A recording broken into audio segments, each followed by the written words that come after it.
చేసేటప్పుడు ప్రజలకు అనువుగా ఉండే విధంగా చేయాలనే ఆలోచనతో ఆకాంక్షలు చేస్తారు అధ్యక్ష.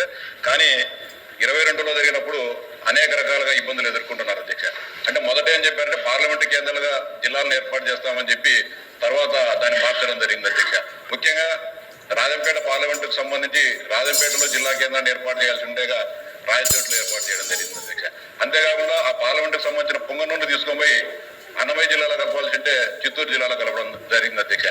అంతేకాకుండా కొన్ని అద్దంకి నియోజకవర్గాన్ని తీసుకొని పోయి బాపట్ల జిల్లాలో కలపడం జరిగింది అధ్యక్ష. అంటే ఉంటే ఒంగోలు కంటే దూరంగా బాపట్ల ఉంటుంది అధ్యక్ష. అంతేకాకుండా ఒక రాజంపేట నియోజకవర్గంలో 2 మండలాలను తీసుకొచ్చి కడప జిల్లాలో కలపడం జరిగింది అధ్యక్ష. 2 మండలాలను కడప జిల్లాలో 4 మండలాలను అన్నమయ్య జిల్లాలో కలపడం జరిగింది అధ్యక్ష.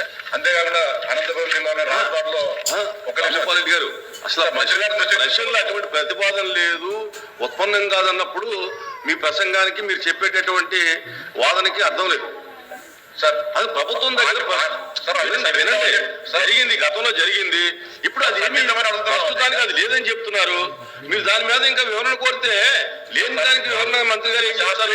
అశాస్త్రీయంగా జరిగింది. ఒక్కొక్క నియోజకవర్గాన్ని 2-3 జిల్లాలకు వేయింది. దానిలో శాస్త్రీయంగా మళ్ళీ సరి చేయొద్దు. అన్యం నియోజకవర్గంలో 2 మండలాలు కర్నూలు జిల్లాలో ఉన్నాయి, కొన్ని నంద్యాల జిల్లాలో ఉన్నాయి. రాప్తాడులో కొన్ని మండలాలు, అనంతపురం జిల్లాలో కొన్ని మండలాలు సత్యసాయి జిల్లాలో ఉండడం జరిగింది అధ్యక్ష. ఎన్ని అశాస్త్రీయంగా ఉన్నాయి, ప్రజలకు అసౌకర్యంగా ఉన్నాయి, వాటన్నిటిని కూడా సరిదిద్దామని చెప్పి మీ ద్వారా మంత్రి గారు విజ్ఞప్తి చేస్తాను అధ్యక్ష. అంతేకాకుండా మదనపల్లిలో జిల్లా కేంద్రంగా ఏర్పాటు చేయాలని, అదేవిధంగా మార్కాపురంలో జిల్లా కేంద్రంగా ఏర్పాటు చేయాలని డిమాండ్ ఉంది అధ్యక్ష. దయచేసి వాటిని కూడా ఆ ప్రాంత ఆకాంక్ష నెరవేర్చే విధంగా చర్యలు తీసుకోవాలని చెప్పి మీ ద్వారా రెవెన్యూ శాఖ మంత్రి గారికి విజ్ఞప్తి చేస్తున్నా అధ్యక్ష. మంత్రి గారు లేని దానికి మీరు సప్లిమెంటరీ ఏమడుతారండి? అసలు ఏమి లేని దానికి అక్కడ రామారావు గారు అది చెప్తారు అధ్యక్ష. చెప్తున్నారు అధ్యక్ష. మీరు అడిగిన ప్రశ్నలో అటువంటి ప్రతిపాదన ప్రస్తుతానికి ప్రభుత్వం దగ్గర లేదన్నప్పుడు మీరు సప్లిమెంటరీ ఆడటంలో మంత్రి గారిని ఇబ్బంది పెట్టడం తప్ప ఏమి లేదు. Okay please.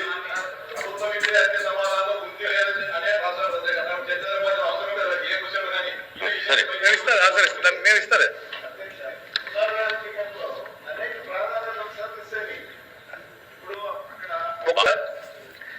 విభజన జరిగేటువంటి ఆంధ్రప్రదేశ్ అధ్యక్ష మనకు 13 జిల్లాలతో ఉండింది అధ్యక్ష.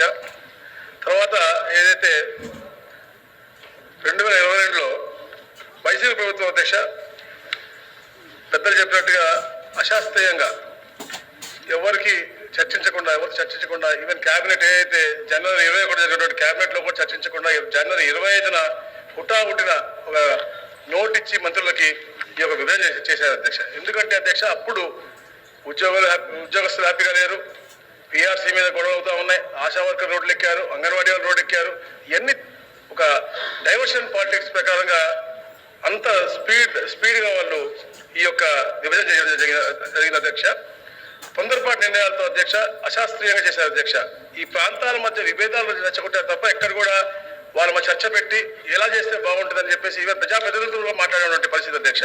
అలాగే అధ్యక్ష పెద్దలు చెప్పినట్టుగా మొత్తంగా ఈ ఏర్పాటుతో ప్రతిపాదన కూడా అంటే ప్రతిపాదన కూడా పలు చోట్ల గందరగోళముగా ఉండింది అధ్యక్ష.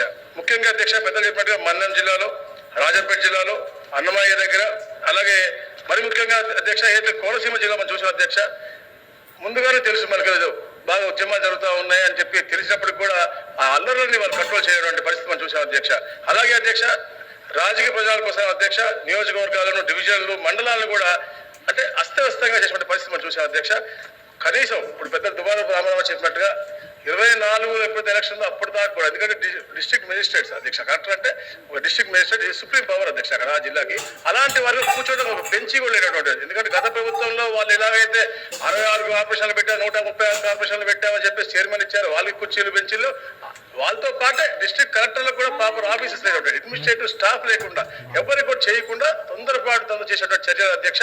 ఇవన్నీ కూడా క్రమక్రమంగా మేము ఇప్పుడు వచ్చేటువంటి 9 నెలల్లో మేము వాటి సరిద్దామని చూస్తాం తప్ప ఎక్కడ కూడా కొత్త ప్రతిపాదన జిల్లాలకు లేదు అధ్యక్ష. కాకపోతే అధ్యక్ష రెవెన్యూ డివిజన్లకు మాత్రం మాకు కొన్ని వచ్చినాయి అధ్యక్ష. అద్దంకి ఒకటి ముఖ్యంగా వాళ్ళకి సపరేట్గా రెవెన్యూ డివిజన్ కావాలని చెప్పేసి వచ్చింది అధ్యక్ష. అలాగే మడసీర ఒకటి వచ్చింది అధ్యక్ష.